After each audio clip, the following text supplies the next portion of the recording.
The history of Native Americans is a history of public policy, beginning with the decision of European monarchs to colonize land across the globe, specifically the English in what is now the United States, and the Spanish in the South and West.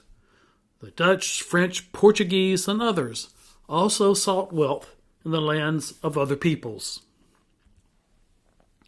Under English rule, the colonists dealt with the various native tribes as independent sovereign nations, and they required negotiation for the acquisition of their land. While this pretense remained after the formation of the United States, the fundamental policy was that the federal and state governments would acquire whatever land they wanted, however they could, including war. After achieving this end, the policy question was, what do you do with the native peoples who have been conquered? For 150 years, the nation vacillated between programs of assimilation and self-determination. There is a vast body of laws, administrative decisions, and court cases addressing these policies.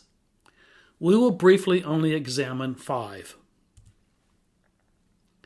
The Indian Removal Act was the foundational statement of policy, which was to drive native people away from the areas that colonists wanted for themselves.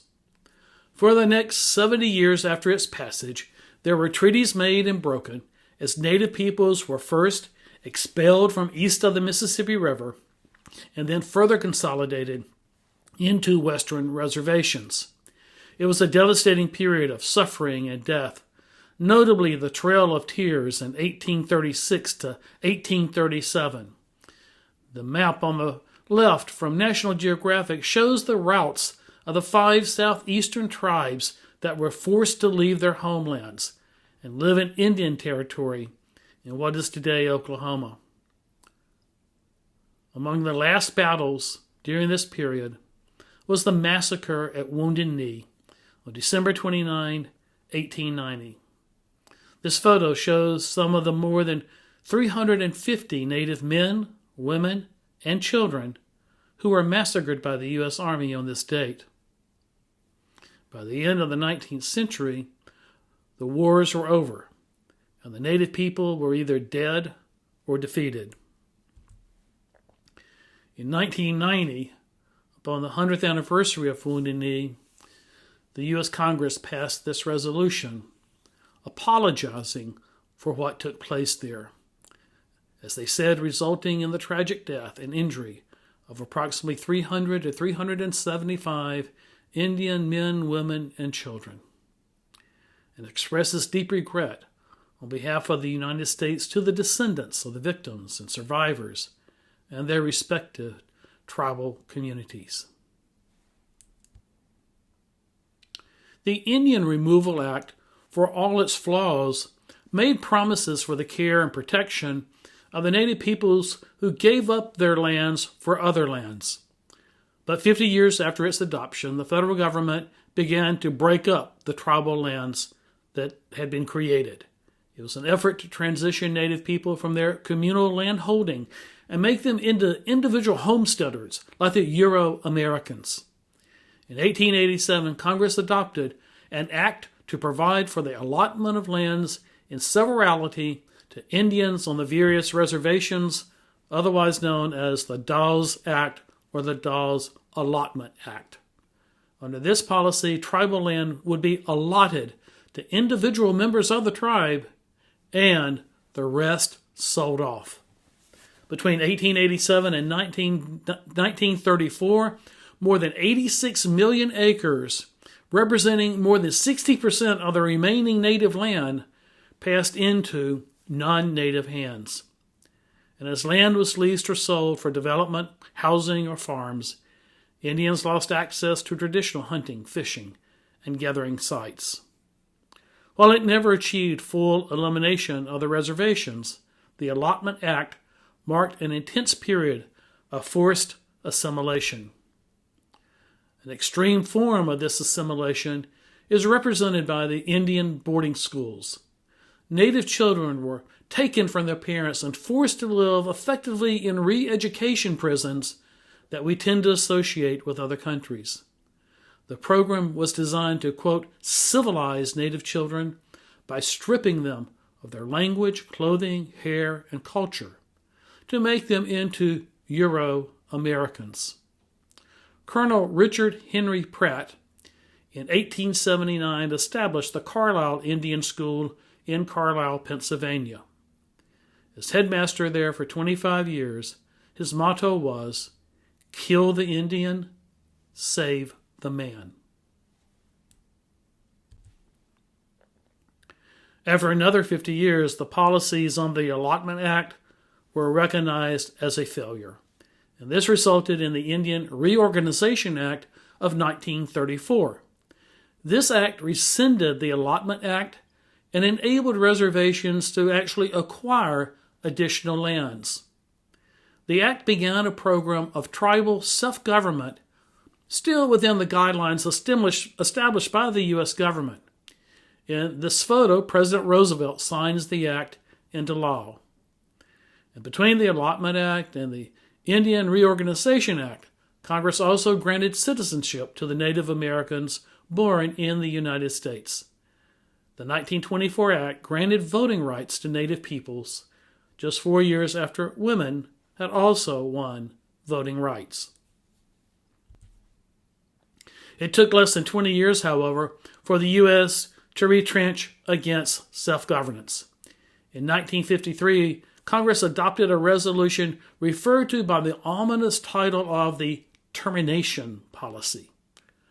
Congress wanted to terminate the special status of the Native Americans and make them just like everybody else, a new version of the Dawes and assimilation policies.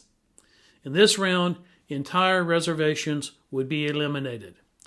According to the Native Partnership, between 1953 and 1964, 109 tribes were terminated and federal responsibility and jurisdiction turned over to the states. Another 2.5 million acres of trust land was removed from protected status and sold to non-Indians. 12,000 Native Americans lost official recognition by the U.S. government. The federal government also launched a campaign to lure Native peoples from their rural tribes into the country's expanding urban areas, as reflected by the flyer on this slide, soliciting people to come to Chicago. According to the National Archives, the Bureau of Indian Affairs pledged assistance with locating housing and employment for people who would come, and numerous Native Americans moved to the cities, and there they struggled in life in an urban area, and they faced unemployment, low-end jobs, discrimination, homesickness, and the loss of traditional culture. The urban relocation program, according to the National Archives, changed the face of cities as well as American Indian culture. People who returned to the reservation often found they did not fit in there either with the people who had stayed behind. When this effort started, only around 8% of Native Americans lived in cities, but by 2000, approximately 64% lived in urban areas.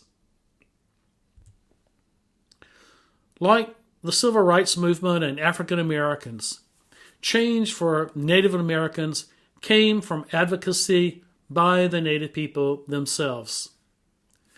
Starting in 1968, there emerged the American Indian Movement, also known as the Red Power Movement, started in Minneapolis, and it advocated for the sovereign nations and for treaties, and they staged several high-profile protests. The first, and perhaps the most significant, was 1969 through 1971, when they occupied Alcatraz Island, as shown in this photo. In 1972, there were protests at the Bureau of Indian Affairs. In 1973, occupation of Wounded Knee. And in 1978, the Longest Walk, a spiritual march from Alcatraz to Washington, D.C. This advocacy effort led to a new major public policy action. It was entitled the Indian Self-Determination and Educational Assistance Act. This policy created a second and new era of self-determination, ending the policy of termination. The 1975 Act allows tribes to hold administrative responsibility for programs that are designed for them, their own health clinics and social services, education, housing, roads. They could create their own nonprofit organizations to provide services within the tribal community.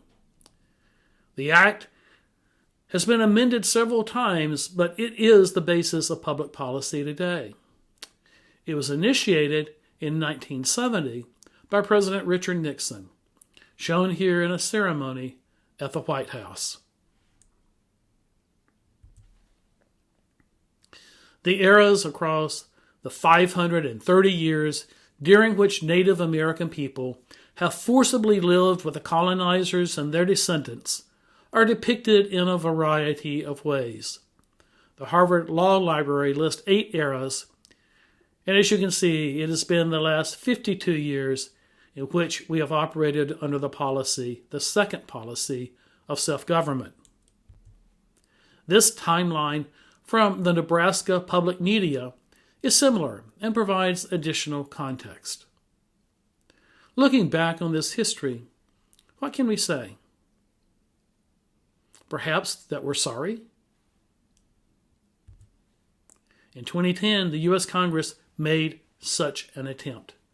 It passed an official apology for the wrongs to the Native peoples, stating in part that the United States recognizes that there have been years of official depredations, ill-conceived policies, and the breaking of covenants. It apologizes on behalf of the people of the United States to all Native peoples for the many instances of violence, maltreatment, and neglect inflicted on Native peoples by the citizens of the United States. And it expresses its regret for the ramifications of former wrongs and its commitment to build on the positive relationships of the past and present to move toward a brighter future, while all of the people of this land live reconciled as brothers and sisters and harmoniously steward and protect this land together. We know that it's not just what you say, but how you say it. This apology was buried in the Defense Appropriations Act of 2010, Public Law number 111-118, Section 8113. Section 8113 is buried between earmarks for drug interdiction activities and a bureaucratic provision requiring federal agencies to post reports on their websites. As a standalone item, an apology did not have the votes to pass.